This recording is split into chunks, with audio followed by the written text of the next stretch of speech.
देखो भाई, इसमें हम क्या पढ़ेंगे, एनवायरमेंटल इशू के बारे में। ठीक है।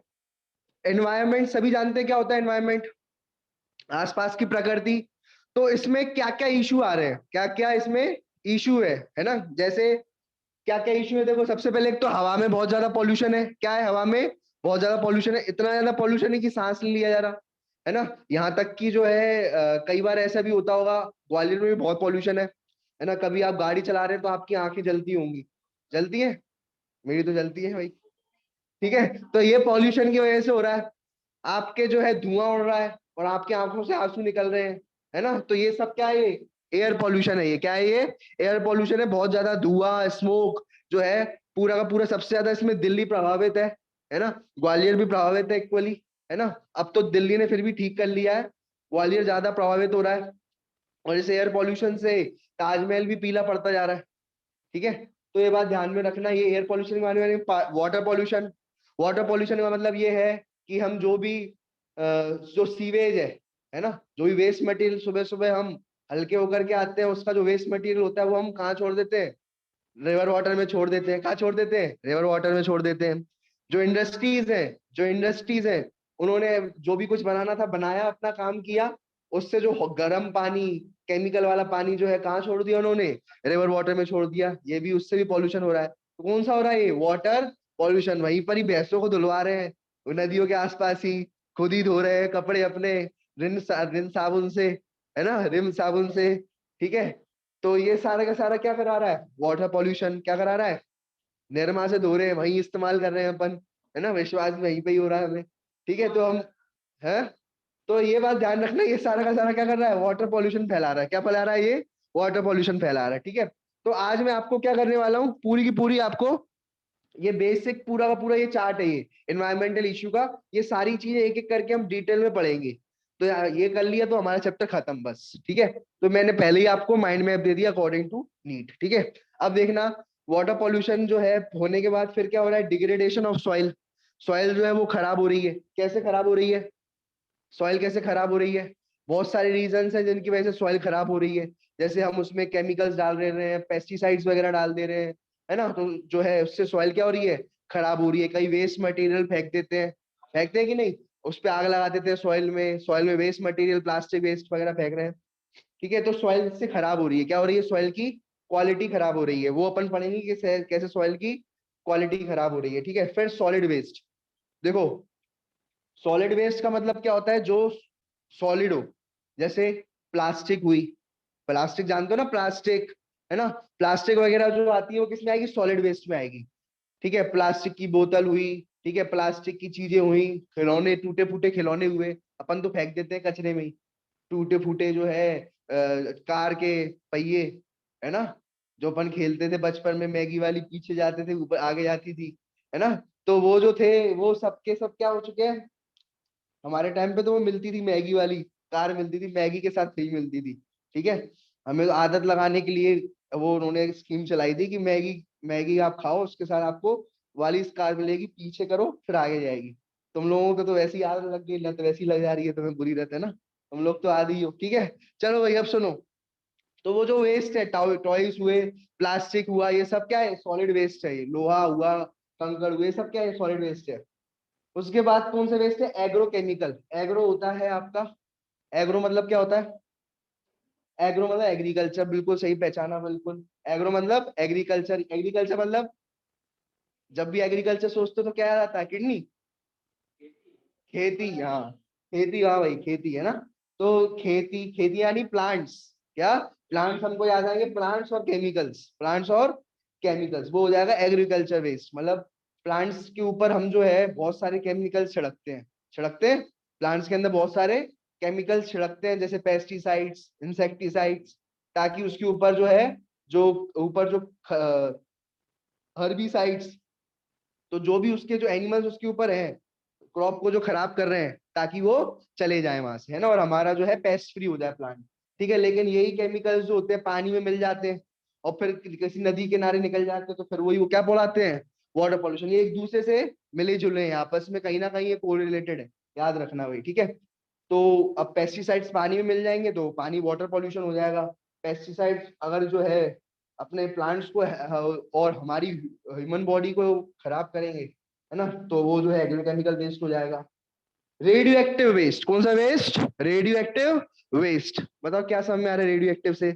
Radio active, radio active. अभी लड़ाई चल रही है किस किस की? यूक्रेन और रशिया। कोई ऐसा नहीं होगा जो नहीं जानता हो, यूक्रेन और रशिया के बीच में लड़ाई चल रही है, ठीक है। तो जो यूक्रेन और रशिया के बीच में लड़ाई चल रही है, ठीक है, तो उसमें आपने शायद एक कहानी सुनी हो, बहुत कहानी क्या वो रियलिटी थी, चर्नोबिल न्यूक्लियर पावर प्लांट।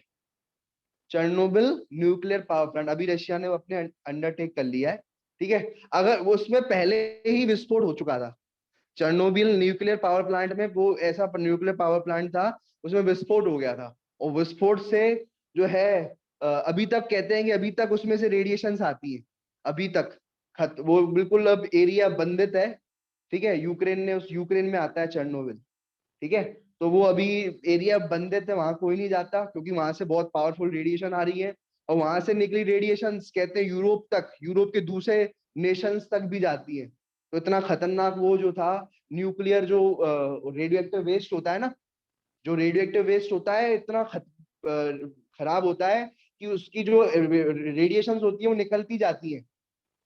तो तुमने शायद 10th चैप्टर में पढ़ा होगा कि जो रेडियो एक्टिव वेस्ट होता है उसको अपन बहुत नीचे गड्ढा खोद करके उसमें अपन डालते हैं, कभी अपने इस चैप्टर में पढ़ा होगा 10th क्लास में, ठीक है। तो इसलिए कहते हैं कि बहुत गड्ढा नीचे खोद करके हमें ना वो डालना पड़ता है। लेकिन यहाँ पर तो वो प्लांट था, radio active nuclear power plant Chernobyl, वो तो फट ही गया था, तो बहुत ज्यादा क्या है उसमें से रेडिएशन अभी तक निकल रही है, और वो बहुत ज्यादा गंदी रेडिएशन है। आपको पता होगा कि अभी तक न्यूक्लियर अटैक जो हुआ है कब हुआ है? अमेरिका ने जापान में किया था न्यूक्लियर अटैक। तो उसपे उससे जो रेडिएशन फैली थी, वो रेडिएशन जो है अभी तक जो है, अभी तक जो जापान के लोग हैं उस एरिया के, हिरोशिमा और नागासाकी, तो हिरोशिमा और नागासाकी के जो आसपास के लोग हैं अभी भी क्या है उसमें, वहां के लोग जो हैं उनके पूर्वज भी अंधे, लंगड़े, काणे जो भी मतलब पैदा हो रहे थे, अभी भी उनके बच्चे में वही जा रहा है। तो आप समझ सकते हो कितनी बड़ा गंभीर टॉपिक है ये न्यूक्लियर वेस्ट या रेडियोएक्टिव वेस्ट। ये हमारे सीधे जीन्स पर अफेक्ट करता है। किस पर अफेक्ट करता है? जीन्स, तो जिससे बच्चों पर भी अफेक्ट होता है, ठीक है। सबसे खतरनाक ये वेस्ट है, इसको बड़े हैंडल्स केयर कहते हैं ना, हैंडल विथ केयर, तो वही वाला इसके साथ कह रहे हैं, बहुत ज्यादा केयर, हैंडल विथ बहुत ज्यादा केयर है इसमें आएगी, ठीक है। चलो अब सुनना ढंग से, आपको रेडियो एक्टिव वेस्ट समझ में आ ही गया होगा, आ गया तो वही। अब हम बात करते हैं ओजोन डिप्लीजन की। किसकी बात करते हैं? ओजोन डिप्लीजन की, ठीक है। तो ओजोन डिप्लीजन क्या होता है, समझना इस बात को। ये जैसे ये एक अर्थ है, क्या है ये? अर्थ है ये, ठीक है, ये अर्थ है। और अर्थ की अगर मैं बात करूं तो अर्थ के आसपास क्या है? ओजोन का एक लेयर है। ओजोन की क्या है कि पूरी एक लेयर है ये, ठीक है। ओजोन लेयर, जैसे अपन क्या कहते हैं? ओजोन लेयर कहते हैं। क्या कहते हैं? Ozone layer. अर्थ के चारों तरफ, अर्थ के एटमॉस्फेयर में लेयर है ये, ठीक है। ये ब्लू क्यों बनाया है? क्योंकि अर्थ पे ज्यादातर क्या है? आज ब्लू है पानी, पानी, ठीक है। तो सब कुछ क्या है? पानी, पानी है अर्थ पे, ठीक है। सुनो, तो अब ये ओजोन लेयर है। तो अब क्या होता है कि यहाँ से जो रेज आती है सूरज की, सूरज है ये रहा सूरज, जो सूरज की जो यूवी रेज होती है, जो सूरज से जो यूवी रेस आती है, ठीक है, कौन कौन सी होती है UV rays? A B C, है ना। तो वो क्या कर दी जाती है? मेनली ए और सी खतरनाक नहीं होती, बी वाली खतरनाक होती है। तो बी वाली को क्या करते हैं? वापस भेज देते हैं। बी वाली को क्या करते हैं? वापस भेज देती है कौन? Ozone layer. क्या कौन भेज देती है? Ozone layer. लेकिन ओजोन लेयर में हो चुका है छेद। ओजोन लेयर में क्या हो चुका है? अंटार्कटिका रीजन में। कहां पर? कौन सा वाले रीजन में? अंटार्कटिका कहाँ है? नीचे। कहाँ है? नीचे। तो सूरज तो हर जगह से ही, समझ रहे हो, तो इसकी जो रेज होंगी वो अफेक्ट कर रही है अंटार्कटिका रीजन से अर्थ को, क्योंकि यहाँ पर हो चुका है होल। क्या है ये?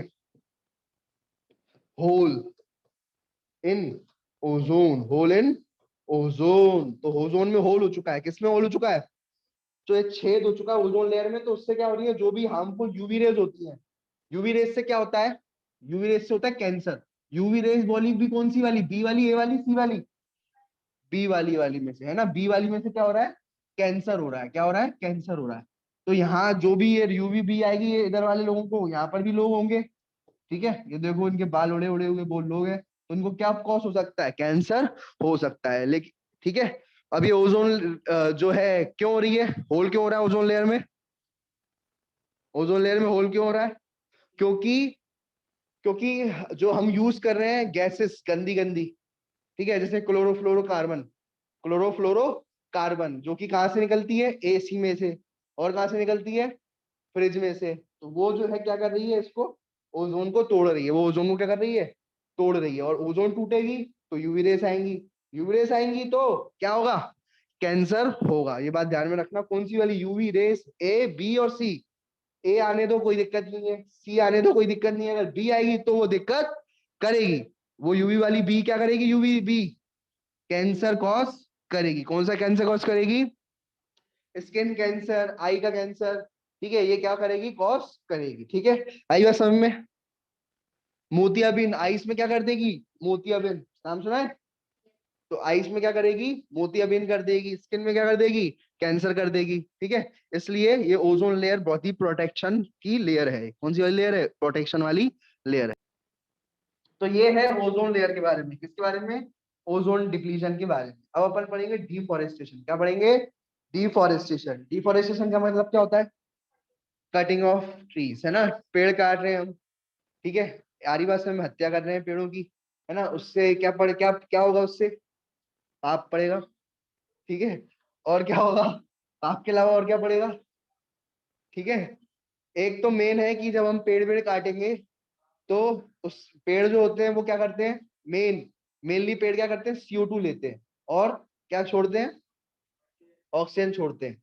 तो वो CO2 एक तो क्या डिसबैलेंस होता जा रहा है, और कार्बन डाइऑक्साइड बढ़ती जा रही है और ऑक्सीजन कम होती जा रही है, उल्टा हो रहा है, ठीक है। कार्बन डाइऑक्साइड जबकि होना क्या चाहिए था, ऑक्सीजन को बढ़ना चाहिए और कार्बन डाइऑक्साइड को घटना चाहिए। तो ये डिफोरेस्टेशन से जो है उल्टा हो रहा है, ठीक है, ऐसा नहीं होना चाहिए, जिससे क्या हो रहा है, हार्मफुल इफेक्ट पड़ रहे हैं, ठीक है। तो ये हो गया है आपका डिफॉरेस्टेशन, ठीक है। अब ये पूरा का पूरा आपका एनवायरमेंटल इश्यूज जो है, ये पूरा का पूरा माइंड मैप कंप्लीट हो गया। सुनो, देखो भाई, ये है स्क्रब, हम ये तीन तरीके यूज करेंगे। एयर पॉल्यूशन को एयर पॉल्यूशन है, एयर पॉल्यूशन जो है उसमें पॉल्यूटेंट क्या है, पॉल्यूटेंट मतलब जो चीजें एयर पॉल्यूशन कॉज कर रही है वो होता है पॉल्यूटेंट। वो क्या होता है, जो एयर पॉल्यूशन फैला रहा है, जैसे डस्ट पार्टिकल्स हुए वो हो गए पॉल्यूटेंट्स, ठीक है, आपके डस्ट हुई, डर्ट हुई, ठीक है, स्मोक हुआ, स्मोक पार्टिकल्स हुए, या फिर गंदी गैस हुई जैसे SO2 NO2 वगैरह, ये सब क्या है, पॉल्यूटेंट्स हैं। ये क्या है, ये एयर पॉल्यूटेंट्स हैं। तो एयर पॉल्यूटेंट्स क्या फैला रहे हैं, एयर पॉल्यूशन। एयर पॉल्यूटेंट्स क्या फैला रहे हैं, एयर पॉल्यूशन, ठीक है। अब ये नहीं लिखूंगा मैं, जो नहीं ले रहा है क्लास उसको नुकसान होगा ये, ठीक है। चलो, नोट्स से हर चीज थोड़ी लिखी जाएगी उसमें, ठीक है, समझ रहे हो बात को।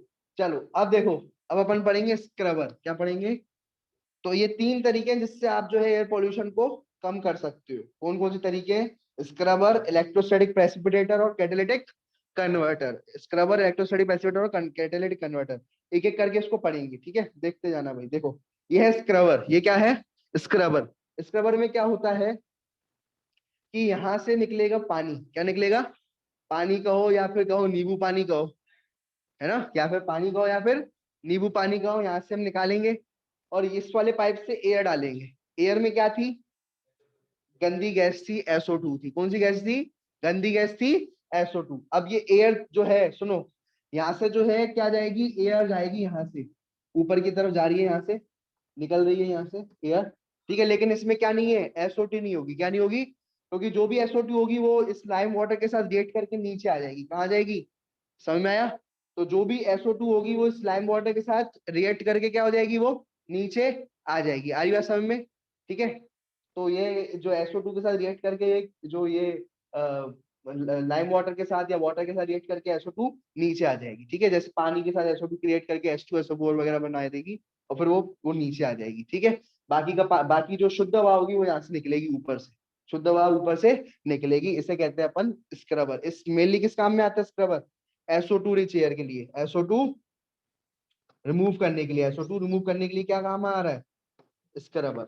अब हम देखेंगे कि इलेक्ट्रोस्टैटिक प्रेसिपिटेटर जो है वो डस्ट या फिर डर्ट पार्टिकल्स जो होते हैं, डर्ट पार्टिकल्स जो होते हैं, ठीक है, या डस्ट पार्टिकल्स जो होते हैं वो उसको रिमूव करता है, डस्ट या फिर डर्ट पार्टिकल्स को, ठीक है, वो रिमूव करने के काम में आता है। कौन? इलेक्ट्रोस्टैटिक प्रेसिपिटेटर, ठीक है। आ रही बात समझ में? ठीक है, और कैटालिटिक कन्वर्टर भी मैं अभी बताऊंगा वो किस काम में आता है, ठीक है। देखो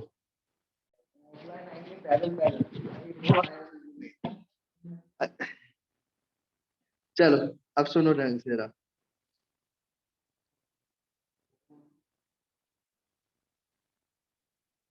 चलो देखना।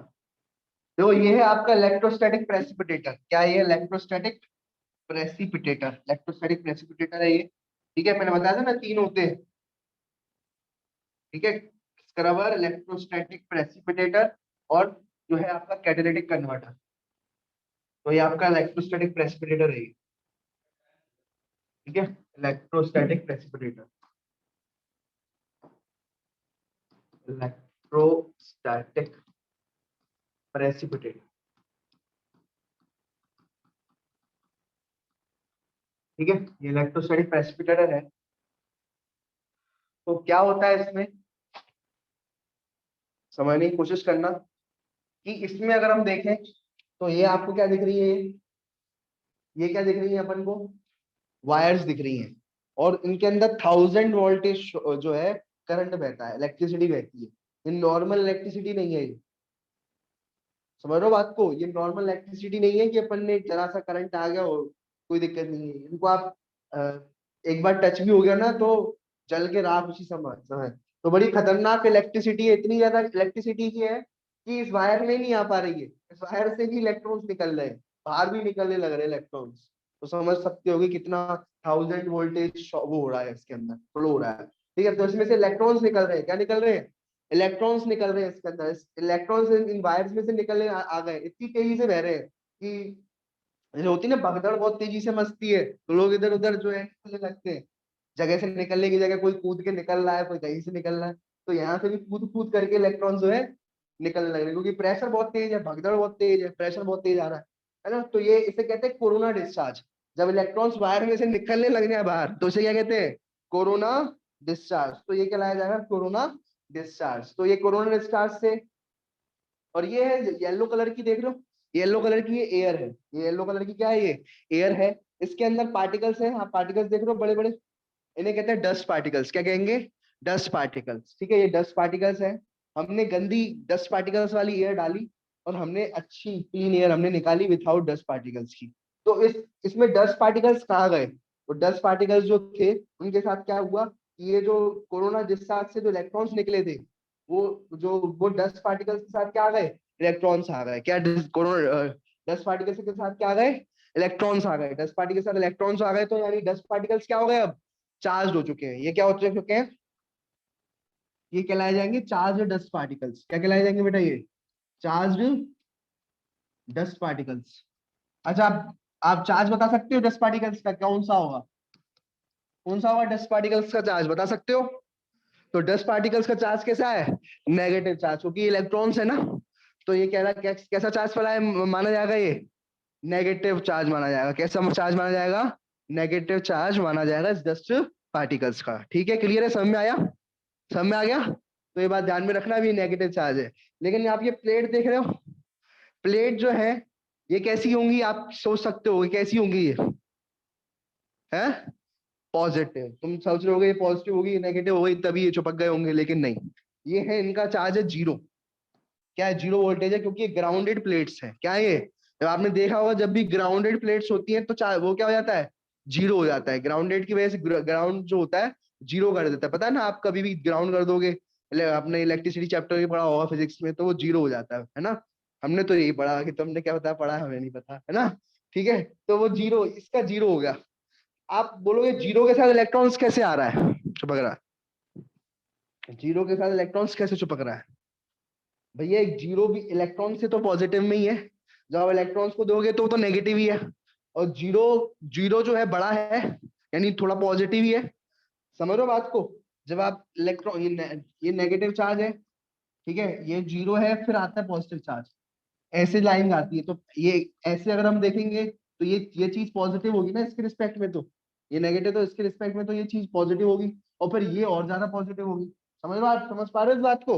तो जीरो भी क्या है, पॉजिटिव ही चार्ज है। जीरो जीरो भी क्या है, एक तरीके से इलेक्ट्रॉन्स के लिए पॉजिटिव चार्ज है वो, तो इसलिए क्या हो जा रहे हैं, अट्रैक्ट हो जा रहे हैं। क्या हो जा रहे हैं, ये अट्रैक्ट हो जा रहे हैं इससे, ठीक है। जीरो वाले से क्या हो जा रहे हैं, अट्रैक्ट हो जा रहे हैं, और ये चिपक जा रहे हैं इस पे, प्लेट पे क्या हो जा रहे हैं, चिपक जा रहे हैं। ये जो प्लेट्स हैं इन पे 10 पार्टिकल चिपक गए, तो हवा कैसी जाएगी, क्लीन। इसे कहते हैं इलेक्ट्रोस्टैटिक प्रेसिपिटेटर। प्रेसिपिटेट हो गया नहीं, झाग निकाल दी। प्रेसिपिटेट क्या समझते हो क्या होता है?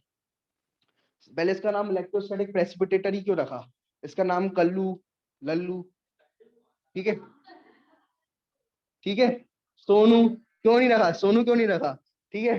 अब सुनना ढंग से, ठीक है, तो सुनना ढंग से।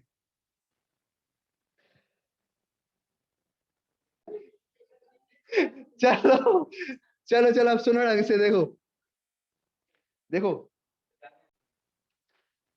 देखना। तो अब ये बात समझ में आई, हमने क्या डाला, हमने जो है गंदी हवा डाली, डर्ट वाली, और हमने जो निकाली वो कैसी निकाली, अच्छी साफ हवा निकाली।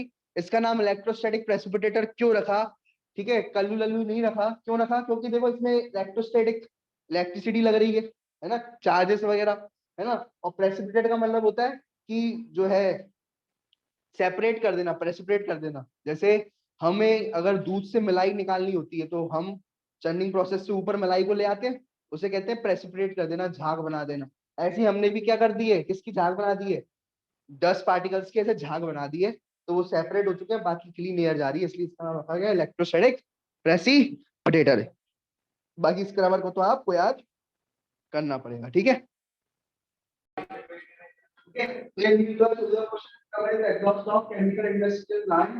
ठीक है, तो इसका आंसर क्या होगा,